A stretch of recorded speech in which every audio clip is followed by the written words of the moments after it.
Welcome to Sleepless in St. Canard, where the Dodger replaces REM cycles. I'm Kitty. And I'm Anj.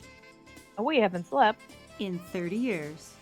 This is a podcast where we talk at each other about ducks, and you listen to us talk at each other about ducks, and sometimes you write to us about ducks. This is one of those times, because we are at our second listener mail. Woo! Yay! Yay! Some of these go way, way back, as you can see, Kitty, from the dates that I have placed upon the Google Doc. The first one's from 1879. It may as well be. It's from September 2021, which must be, what, like 6-7 months ago? Oh, my goodness. Time is irrelevant. It really is. So we'll just start there, and we'll move down chronologically into yesterday's email. You will slowly grapes to the future, which is the present. Yes. So we'll start with, this is from Musicality. Hello, thank you so much for talking about the show Bible. I really appreciated it, especially as I've done some deep dives of Darkwing lore for school project, aka a fan script based on Dante's Inferno where Launchpad leads Darkwing through hell and he has an oh shoot moment. I would love to read that script. And the show Bible was the one thing, along with the comics, that became hard to source for newer fans. I also really liked the conversation about Morgana, as I've never really noticed how poorly she was presented in the series. I never liked her a ton, but I related to her struggles as a student and as someone who often lacks confidence. I realized that if she was written more consistently, she would have played out on the screen much better. I hope I can give her a better chance in the future. Anyway, y'all are great. Thanks again. From Musicality. Thank you, Musicality. And I want to chalk that up to us, maybe possibly winning one over for people willing to give Morgana more of a chance. Give Morgana a chance. What we are saying is give Morg a chance. Started this podcast for, quite honestly. We've been hiding this whole time. That's actually technically true, because remember way back, the whole reason I made the Sleepless in St. Canard website was because I saw like someone did like an episode summary of all the episodes and like recommended episodes, and they were like, you can just skip all the Morgana episodes, she's a bad character or something like that. And I was like, how dare you? I am going to make my own website with my own episode guide, and I am going to be a little less biased. And then I wasn't a little less biased, but biased in a completely different way. Yes. Your immediate knee-jerk reaction is, I'll make my own website with blackjack and hookers. That's literally what happened, because it was a really unfair, because I just don't think it's fair to like recommend the episodes and be like, oh yeah, she's not that important, so you can just skip these episodes, because a lot of her episodes are really fun. I think they're really great episodes. So yeah, that was actually have Negaduck in them. Yeah. So why skip? Don't do it to yourself. Watch them anyway. Yeah, and that is why I made Sleepless in St. Canard. And then Kitty over here was like, well, why don't you do a podcast? And, you know, I called your bluff on that and was like, oh, okay, only if you do it with me. And you were like, okay. Immediately. Yeah, my bluff was, hey, you should do a podcast. And you said, yeah, right, only if you do it. And I was like, is this a good microphone? Is this a microphone I should buy for this? You're like, oh, I guess we're doing this. Goddamn right we are. And it all started with Morgana. It's all because we love Morgana, as flawed as she is. So yes, thank you, Musicality. And if you want to send us your paper on Dante's Inferno or Drake's Inferno, I don't know how it would go. I just imagine that the layers of hell, or especially if he's being led by Launchpad, they're all just different. It's layered like a sandwich where it's like cold cuts and then lettuce. It's probably not a perfect order. We probably should start with the bread. I've had a sandwich before. I know how they work. we should probably just move on. But yeah, I'm interested to know about your paper. So there you go. A+. A+ from us. A++. And we're the only teachers that matter. All right. And then our next one is from October 2021, and it is from Dominic. Dear Anj and Kitty, I am a former listener of the St. Canard Files, and I want to know what is your favorite episode and villain. Thank you, ladies. Dominic. That's a hard question. I'm gonna have to throw it. It's a cheating answer because the two episodes that I can't decide between are both two-parters. So it's Darkly Dawns the Duck 1 and 2, and Justice Ducks 1 and 2. And they're, I think, possibly as different as Darkwing Duck episodes go. So, but those are the ones that I constantly go back and rewatch. My favorite episode fluctuates based on my mood. So sometimes I might say, oh yeah, it's Life, the Negaverse, and everything. And then another time I say, well, I mean, Time and Punishment is a really good, iconic episode. And My Valentine Ghoul technically isn't from a practical standpoint, but I'm really biased because it's like Morgana and Negaduck, and just we've covered that episode. Like, I like it for so many reasons. So it really is hard to pick just one. Yeah, and the two that I picked don't have any Muddlefoots in them. Shocking. So I also have to throw in You Sweat Your Life, because even though it's not the greatest one, there is a lot of Herb in it. So Baby Herb. Baby. Antidote.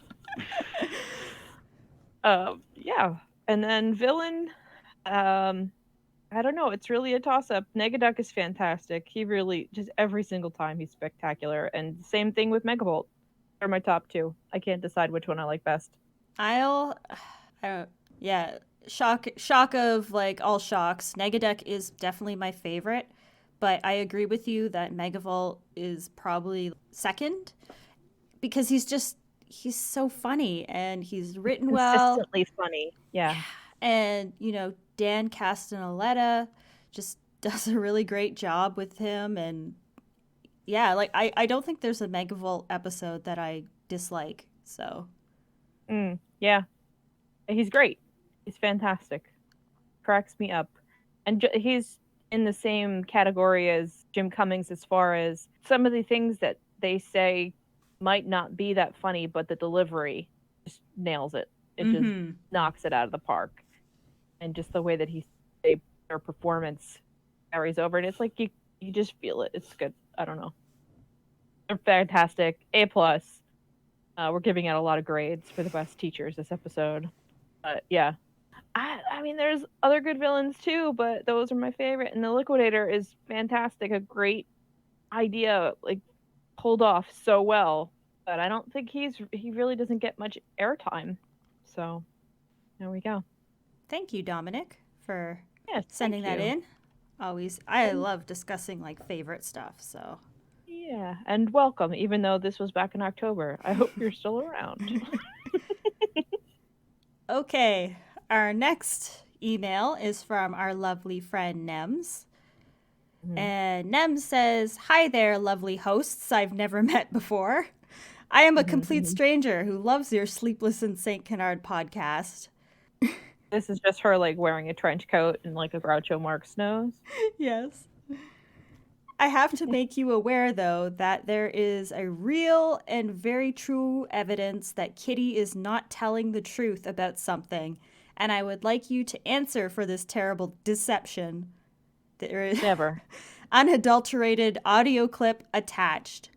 I hope it will not make you fight each other on a desert island. Not dessert. I know what I said. I'm mixing up dessert and okay. It's delicious. It is. The master of stealth and friend of the podcast, Nevia Emily Mick. You may now click the link, Kitty. Okay. Oh, it's titled Podcast Outtake, all caps, the truth. So, PSA, I'm Kitty, and I hate the Muddlefoots. I hate Herb Muddlefoot, and he's squishy and stretchy in places, but also he's a man of onions and food poisoning. It just makes me think he should be shot on sight burn him to fiery ash. Oh my god, the secret is out! I don't endorse this message. She's a menace. She needs to be stopped. I knew what it was gonna be before I even clicked it. I'm outraged. Let's just block one listener from our podcast. She's no longer allowed to participate.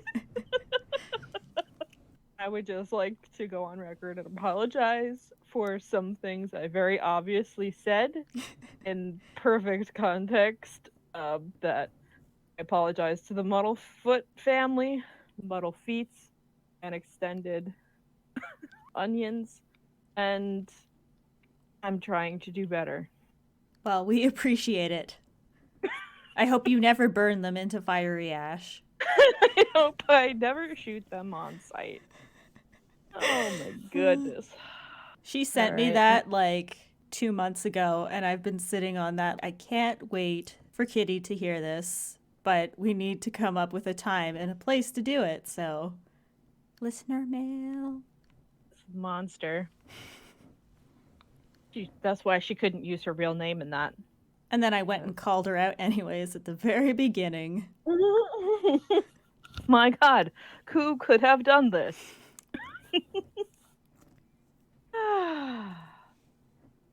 Okay.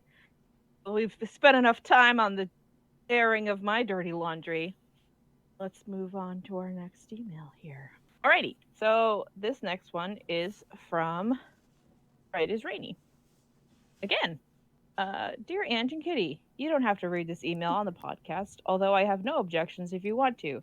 I didn't realize that my other email would be read aloud, and it really made my day, but I would not wish having read a printed off email that goes so long that it includes a page turn on anyone. But thanks for reading my email, and again, many apologies for how long it was. Never apologize for that. In listening to the most recent episodes covering the opening arc to the Darkwing comics, y'all had one point that I wanted to weigh in on, and that was in the case of the Gizmosuit password. Now, as any network engineer will tell you, the best passwords are phrases, not single words. So Gyro changing the password from Blatherskite, we see in the Super DuckTales episode that only Blatherskite needed to activate the suit. Fenton just always says blathering Blatherskite.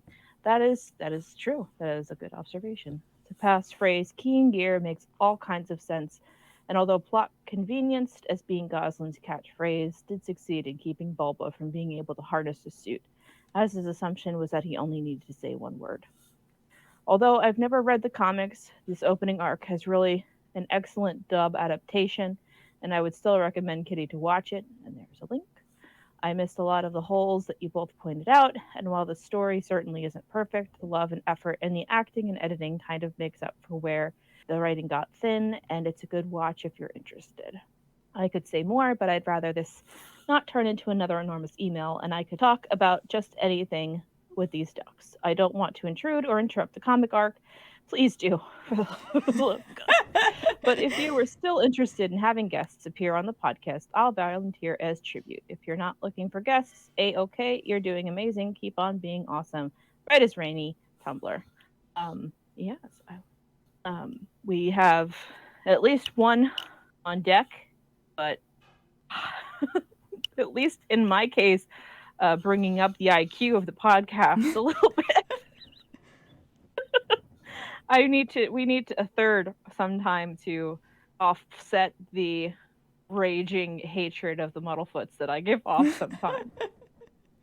But yeah, that's awesome. That I think what I found as far as Darkwing Duck is the source material is great, but the fans definitely elevate it. So that's exciting that there is a fan dub of the comics. I definitely will check some of it out once I feel like I've recovered enough from which I've undertaken so far.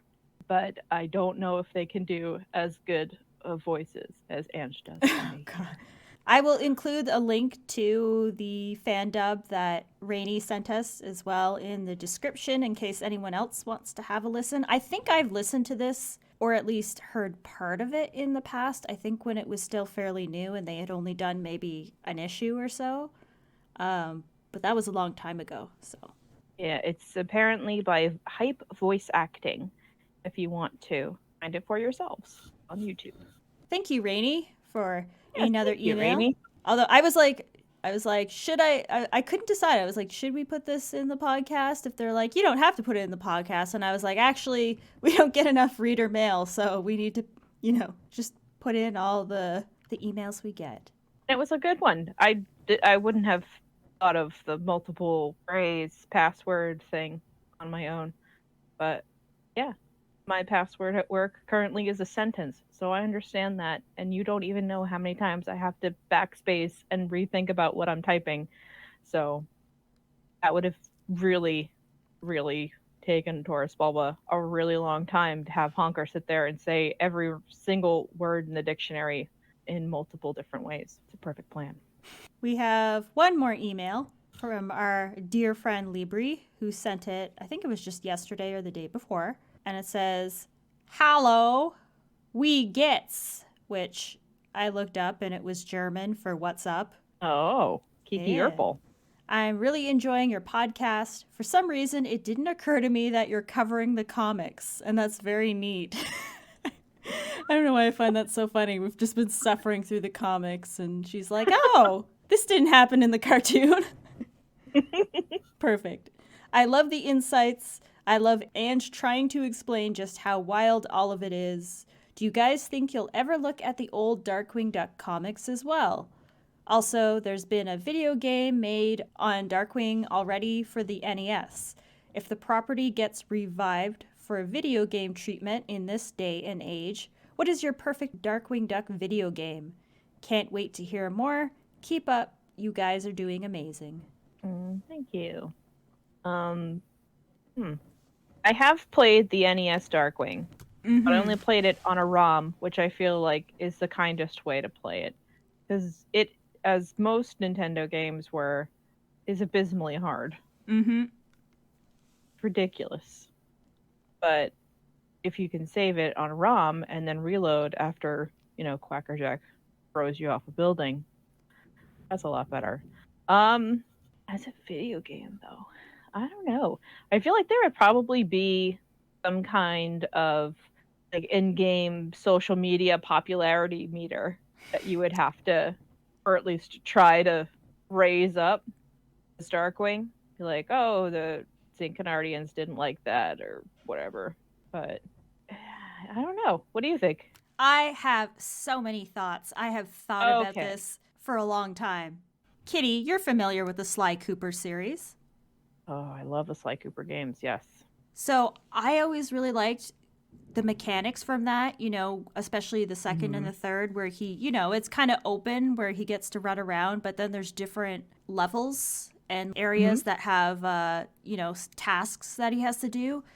Something like that, but with Darkwing, where it's an open world city concept, and he'd run around the city doing various, like a crime would pop up somewhere and he has to go deal with it, and there'd be an overarching storyline, and there'd be little cut scenes with cartoon stuff. Something like in that vein. Like Spider-Man kind of game where you get to run around St. Canard and stop crimes in progress and stuff like that, only with probably more boxing gloves and eyes. Yeah. You could drive around in the rat catcher, and he'd have his grappling hook, and there'd be like smaller side quests that would have, just silly fun stuff, but then there'd be like the bigger storyline that like slowly unravels over the span of completing key quests. And yeah, ever since I played the Sly Cooper games, like my immediate thought was I would love to see a Darkwing Duck version of that, essentially. Oh, I could dig that for sure. That'd be great. And then there could be, just like the boss fights, but mini game boss fights. Like there'd have to be a rhythm game section because there's always a rhythm game section. Who would be the boss? Would that be Quackerjack? You'd have to like dance to a music box or something. I feel like Quackerjack would be something like a giant monkey with cymbals, and you'd be on a conveyor belt, jumping around, trying not to get crushed to death while dodging the little wind-up teeth and wildness from... Who would be... Let me think about that for a second. Because there really aren't too... I can't think of any musical bad guys in Darkwing Duck. I guess. Except for the big brother. Yeah. Okay, he would work actually, but who would want to fight him for a boss? Nobody. And then there would be the Muddlefoot cook-off minigame. And then you'd have to keep repeatedly going back to Goslin's school to talk to the principal. Oh, what if that's the twist? Like the principal becomes like the biggest bad guy in the game just because they're so fed up with Goslin. I'd play it. Absolutely. Yep. Coming soon for PS5. Yeah. There you go. And also, to answer the earlier question, do you think we'll ever look at the old Darkwing Duck comics? Maybe. I feel like, so I don't know which ones you've read of older ones, but there's the Disney Adventures and the Disney Afternoon, and those were just standalone comics. Some of them were a few pages, others were like massive. Yeah, I didn't read any of the long ones. I think I've read the ones that were just a page, 2 pages. Like there was the one where Negaduck was jealous of Darkwing's family, so he basically made his another version of the Darkwing gang. Yes. Right? Yes, that's correct. And then is that the pistachio ice cream one? There's the No, that one's like that one's called Double Scoop, Double Take, and it's okay. It's only a few pages long, and I love that one so much. Yeah, it's just Negaduck eating pistachio ice cream like it's the most disgusting thing in the world, but it's not. It's actually pretty good. But yeah, those I haven't read. I think beyond that, just like the 1 or 2 page ones. Yeah. It would be an interesting episode to do. Probably not all of the old comics, but just gathering a few of them up, some of the shorter ones, and just discussing them and how, because some of them were very, I don't know who wrote them, but I don't think they were very familiar with the characters, and others were very on point. So, which kind of seems a trend in the Darkwing comics. Yeah. But I feel like, I don't know if maybe it's just through the lens of nostalgia, but the ones that I did read and the ones that I have encountered just seem charming because they're just so goofy, and like if you were a kid and starving for the content of the show that you loved, you'd be like, oh my god, it's Darkwing Duck, Daddy, I need that, or Mommy, buy me this. And that was probably like the biggest one of the day at the grocery store. Oh, to be a child in 1995. Yeah. Nothing but scrunchies and bike shorts and stuff at the grocery store that your parents said you couldn't have. Oh, Disney Adventures. Yeah, that is all our listener mail that we have gotten recently. But if you would like to send in listener mail for the future, you can send it to sleepless.stcanard, that's stcanard, @gmail.com. And I usually put our email address in the description for every episode anyway, so you could look there too. Yep, and it's in our Twitter bio. And yeah, you know where to find us, guys. Thanks for writing in, and except for Nem. And we appreciate you guys. And we'll be back to reading, or Anj reading me a story next time we meet. Next week we'll be starting the first issue of the campaign Carnage arc, which is issue number Lucky 13. Ooh. There we go. All right. So until next time, dear listeners, dear sweet listeners, crime doesn't sleep. Neither do we. A good night. Good night.